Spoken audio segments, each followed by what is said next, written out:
back in the middle, very casual here. If you want, yeah, lay back, pull it up. Back? Yeah, like almost. Yeah, this is very casual setting here. So in the end, I was talking yesterday. Who do we have on? And they said Eric Mangini said the surprising thing on that move to me was, he goes, I know the Patriot way pretty well. I was there for years. He goes, in the end, a franchise quarterback is worth more than a second rounder, and Bill doesn't lose these deals. In the end, they did make the deal. What was the difference maker? No, I think what they realized is if they were going to bring Garoppolo back, he'd probably end up having to make more than Brady. They just couldn't do that. They couldn't do that. You can't do that to Tom. And in the end, they love Garoppolo. They're like, he's like, I want to play. I know. And the interesting thing is, this year in training camp, when I was doing my DraftKings tour bus thing, I was talking to Brady, and we were talking about how it's kind of easier now for guys like that to excel later on in their career because the way that the new generation of players come in, that they don't know how to work like the Tom Brady of the world, right? So it's easier. So when you have a work ethic like Tom, who just decides I'm going to outwork the world. I mean, he was a 6th-round pick who said, I'm just going to outwork everybody and get what I need. And that's what all the great ones have figured out. It's not that hard to figure out. It's easier because it really creates a bigger distance. Guys are coming in with a work ethic down here. He has it up here. So it's easier for him to be great longer. And obviously there's no signs of this guy slowing down at all. Right. I mean, nothing. I was talking to a head coach last night with a very good franchise quarterback, older guy. He says, you start seeing signs of guys start to wilt a little bit. Arm strength, right? Some vision. I see a little bit with Drew Brees, just a little bit. Right, but not Tom. He said, Tom is like, this guy's just not from this planet. He's different. And by the way, we haven't said that thing with Lynch. Yeah. Last night was the first time I got the chance to talk to John about it. And his takeaway? And he critiqued our show on it. He's like, oh, man, I love how those guys were laughing. It was really funny, right? He said, when I told you the story, I didn't realize how ridiculous it was. Right. That in John Lynch's mind, he's like, yeah, you said this thing, so I'm going to ask for Tom Brady. He said, until I heard you, I didn't realize how ridiculous of a request it was that I made. But John Lynch has now made the 2 best trades from April to now, right? Dropping back 1 pick with the Bears, getting all those. And now this for Jimmy Garoppolo. Oh, that's a great point. He's done a phenomenal job. And I know that they haven't won a game, but they got the right guy. No, I just said this before you came out here. Jay, if they don't beat the Giants this weekend, it's their last good matchup. Right. They almost assure a first or a second pick, and they've got Garoppolo. Right. There will be a bidding war. Oh, my God. Well, look what the Redskins gave up for RG3. Look what people give up to get – look what Philly gave up all the way up to go up for Wentz, right? It's like – they are in such a good position right now, and they don't need a quarterback, and they love and what the other thing is what Lynch loved about Garoppolo. He said he sat there with Tom for all these years, and he has picked up everything, but he kind of learned from Tom how to be a young Tom Brady. So, Tom now has a lot down where, he does outwork the world, but it was different time spent before we had a family. He said Garoppolo now is taking on the traits of a young Tom Brady and just there constantly. He's anything and everything you ever wished that a player would be when they come in this league, that literally outworking every person on that team. You have a really good connections through the years because you're from New Jersey, New York. So I like to say from outside New York. That's okay, man. I'm from a place that rhymes with Ersey poor. But you really well connected with the Giants, and I'm always very reluctant when there's a leak, and everybody we've quit on the coach, and I'm like, listen, I've worked at sports companies. Yeah, there's always leakers. Absolutely. Oh, I don't know if I'm comfortable with you saying leakers. Yeah, I don't know. It's something, right? It's something like, I don't know. But I watched the Rams last weekend, and a lot of that was the Rams, and it wasn't the Giants. Do you believe players have quit? I think the Giants are in more turmoil now than I've started covering them in 1993, even when they had the worst offense versus defensive rift in there when Dave Brown was their quarterback. They weren't having guys just leave, getting suspended, all this.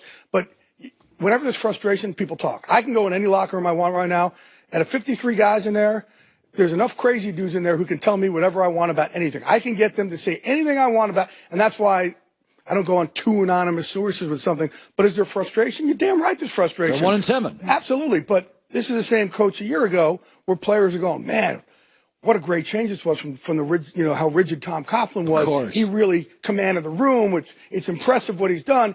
And all of a sudden, he's a dumb coach. You don't become a dumb coach in a year. It doesn't happen.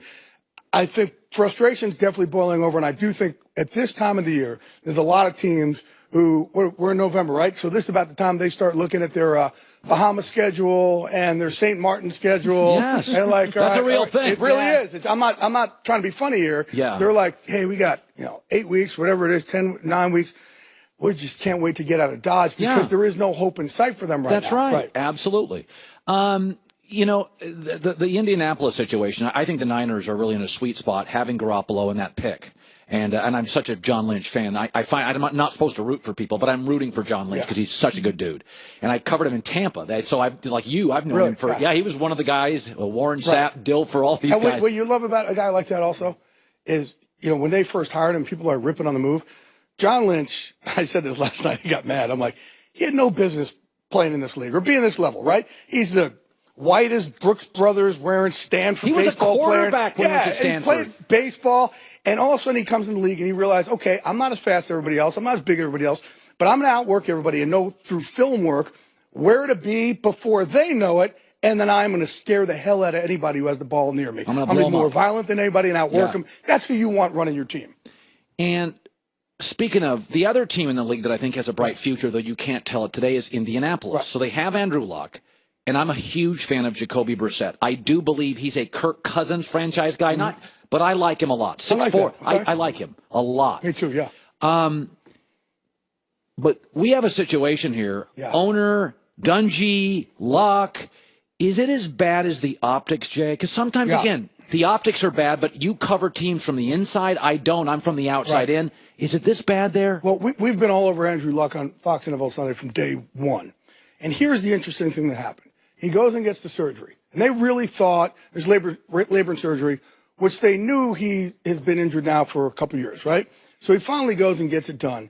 And they legitimately thought, okay, he'll be ready week 1. And then camp time, they're going, his arm just isn't strong enough, probably week 2. Well, in week 1, they realized his throwing motion's off, right? So the work that he'd done, they then had to convince him to go see a specialist to fix the throwing motion.